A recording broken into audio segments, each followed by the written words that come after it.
2010, guess what the banking system in Canada said? They said, you know what, we're switching to chip and pin in 2010.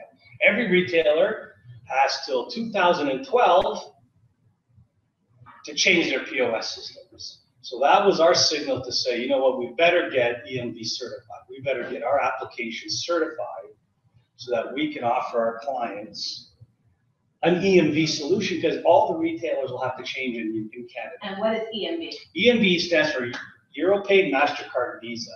It's basically a technology or a platform or a framework that uses identification techniques within a chip in a card. You know what a chip card looks like? So this is your typical standard Chase card. There's no chip on it. It just has a mag stripe on it. And when you swipe this mag stripe, I can read this mag stripe and the data on this stripe with any type of $19 reader. Right? I can take that data and I can clone a card like this. Easy. Right? A chip card has an actual chip in it. You see the chip in it? Right? That is a microprocessor on a chip. This card costs the bank about.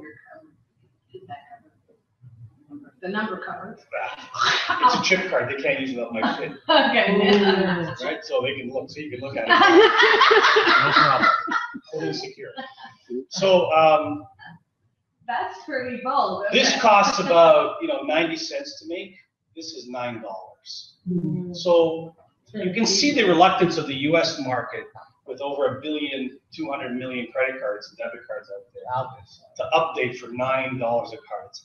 In the $20 billion cost just to update people to get a chip card. So anyway, in Canada we're a little small market, so they converted everybody. Everybody has a chip card now. And what this chip card is a full microprocessor. What it does, this is almost impossible to duplicate. In fact, the cards in Canada no longer even come with a mag stripe on the back. Right? And you can, if you come with a non-chip card in Canada, pretty much you can't use it anywhere. Is that for all of Canada? All of Canada. Not even the ATM. No, it won't even accept it in an ATM. So in 2012 was the mandate. 2012 was the mandate deadline for POS in Canada. 2013 were all the ATMs had to be, and in 2014 all the gas pumps. So you cannot buy gas now without a chip card in Canada. You can't go to an ATM, and the majority of retailers will not accept a non-chip card for a transaction. The only place you can use it now is a hotel, basically, if you're traveling. Otherwise, you're shut out. So, and that's not just for Canada. The rest of the world is already EMV compliant. So we had to get EMV compliant in order to be competitive in the Canadian market. Not only that, we had no idea that the U.S. was going to make an announcement 6-7 months after that they're going to be converting on October 1st, 2015. And they're going to force all the liability for chargebacks, fraud, all these breaches you're hearing about right now. The bank technically is responsible for those, even though they've been hacked and stolen. The bank is basically indemnifies the user and the retailer of responsibility. That's going to change on October 1st. So liability will shift to the U.S. merchant on October 1st of this year. So kind of back to where we were. In Canada, we said, okay, we got to get certified. And we did. We became a fully integrated certified EMV platform in Canada. Right? So that means we're compliant. We can offer the services to merchants. In 2013, we entered the U.S. market in April of 2013 to offer our EMV solutions to merchants in the U.S., knowing that October 1st, 2015 was the deadline. And guess what happened here? The first year we were here. Not happening, people not paying attention, no, we don't care, we don't understand it. There's a lot of confusion in the market. So the first year we spent here was primarily educating merchants, trying to figure ways to get into the merchant, try to let them know that this is serious. EMV is a serious, serious issue. One little breach in your store could cost you tens of thousands of dollars. Small mom and pop shop can put you out of business.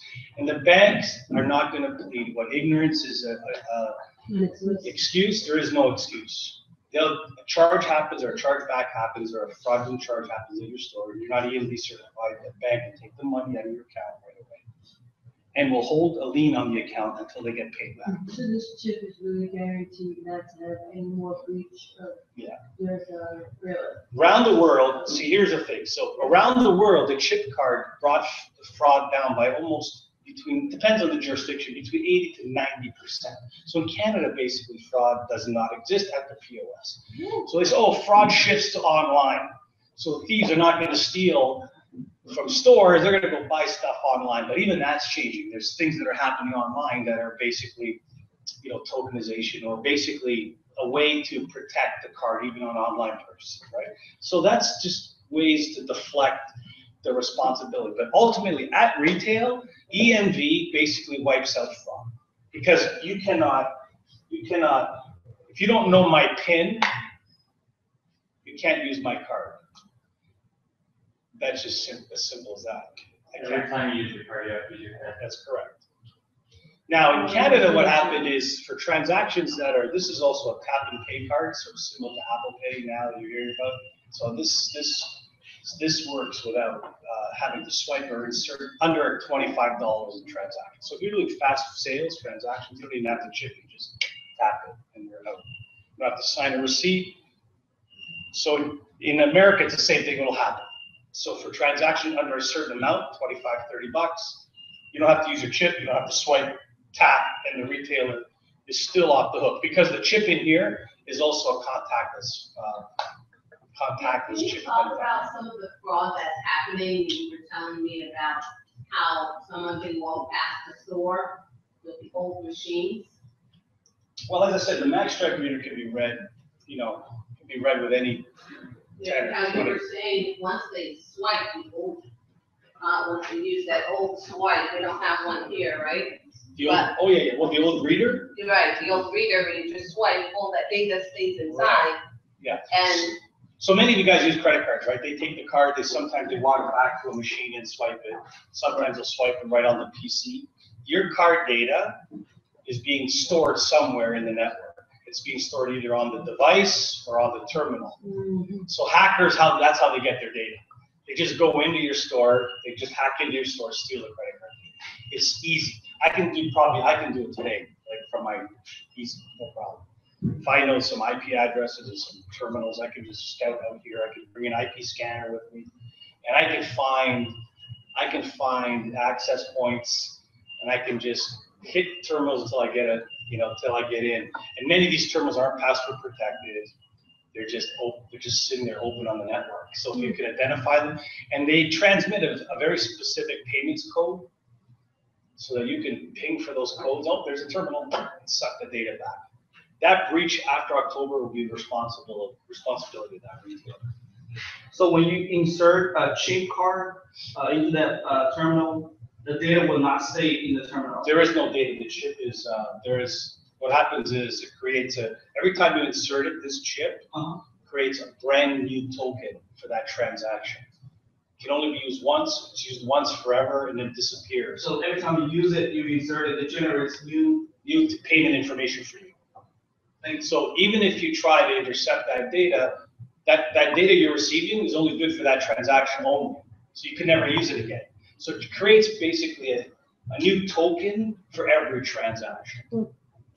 So once you insert that card, so what does that mean? It means you need a new device at the POS that actually works with this, right? So it's not just you can insert this into any machine and it's going to do what it's going to do. It's got to be a certified EMV terminal that will interact with the chip card to create, that new token ID for that transaction. Would you mind going over some of the liabilities that merchant would be responsible for? Because it's not just the actual amount of the transaction, it's also So let's assume I have a store, and I have a liquor store, and somebody came in and bought $500 worth of booze, and then the customer says, "I never made that transaction." Calls the bank and says, "Hey, there's a charge on here." So what happens in the past? They started an investigation. Right? They say, "Okay, we're going to investigate. We'll get back to you. We'll put a credit hold on your account. We'll figure it out. Make sure that you actually didn't do that. You're just trying to." And then they contact the merchant. Say, "Merchant, do you have a signed copy of the transaction?" And yeah, here it is. And then they either say, "Oh, no, we don't." And no, we don't means it was a fraudulent transaction, let's say. So they give the $500 back to the retailer, to the merchant. So they credit the merchant on their account. The merchant says, hey, not my fault, stolen card, so he's not punished. And the bank takes the hit. Last year, $8 billion happened in the US. So banks lost $8 billion just last year. So after the fraud, after October 1, customer complains, no problem, credit hold, take the $500 out of your account. If you're not EMV certified. So if I go to the merchant, he's not EMV certified, that $500 comes out of his account. Oh, that's great. All right. In addition to that, Now, there are investigation charges and other fees related to the investigation. The merchant will be responsible for those as well. And so it could be, that $500 could be $1,500, $1,800, who knows, right? Because the merchant wasn't EMV compliant. So just the chargeback, never mind the breach, is going to be very critical for merchants in terms of cash management. And that's fees per transaction, right? Oh yeah, it's per chargeback. So very, very critical stuff.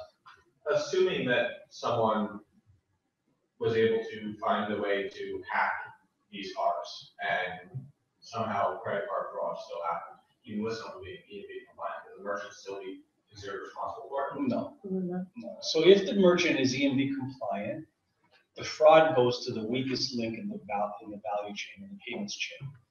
So if the banks are EMV certified, right? I mean, the banks have issued cards, they're EMV, chip enabled. The processors who process the payment are EMV certified. They're clear. If the payments, the retailer is EMV certified, they're cleared. Now it's gone back to the issuing bank, right? So every part of the chain. So if any one of those value propositions is a break in the payments value chain, that break is where the liability will fall. So if I'm a provider, and this is important to tell you when you're out there selling, if I go to a retailer and say, oh, my processor told me I'm going to be certified, I'm okay. Well, if they don't get that in writing, the merchant's still on the hook. If they got it in writing, let's say from a processor, then that company that said they're okay is going to be on the hook for it. So the bank can go to them because they said, hey, we're okay. So, but the retailer must have that in writing. So there's all kinds of, it's crazy confusion, but tremendous opportunity, right? Every single retailer in the US has to change. Now, Walmart, Walgreens, Dwayne Reed, Macy's, go to Home Depot. All these guys have already converted. They're already chip machines in every POS terminal already. They're there. So where are the hackers going to go? Mom and pops. Yeah, Mom and big pops. stores. They're going to hit liquor stores. They're going to hit high ticket value stores. Not so much the quick service $10 or $15 trend, but your your convenience, your grocery, anywhere cigarettes, booze, liquor, high ticket items where they're going to have the ability to go in and hack in and steal data, and not only that, transact there. It's a huge exposure for the small business here in the US. But that exposure is a huge opportunity for us, for sure. Just to get clear on the October 1st, so, I mean, by that point, will everywhere have the chip plus the mag strip, or is it all going to be just the chip and like at Walmart and whatnot? Like, Yeah, there'll be a time like it. because obviously there's got to be a transition. Well, yeah, so what happens is initially when you get your chip card, you swipe the chip card on a terminal, it'll know that it's a chip card and it'll instruct the customer to insert the card. So that's how it works. Okay. So if it won't process a swipe if it has a chip on it, it will not work. You have to put the chip. So that's how the education works at the POS. Okay. So I walk in and I swipe and says, oh, chip card, please insert the chip. But what if that merchant has not switched over? Then he's back to being, he's at risk for fraud, right? He's at risk Yeah. for fraud, but also can he process those cards? Sure. Someone has stolen. Yeah. Oh, But he's responsible for anything that happens with that card. with that card, got it. Big store. And they're saying, well, it's, for 5 months away. Yeah, but, they announced it 3 years ago. So people weren't taking it seriously. Right now, they are going to panic.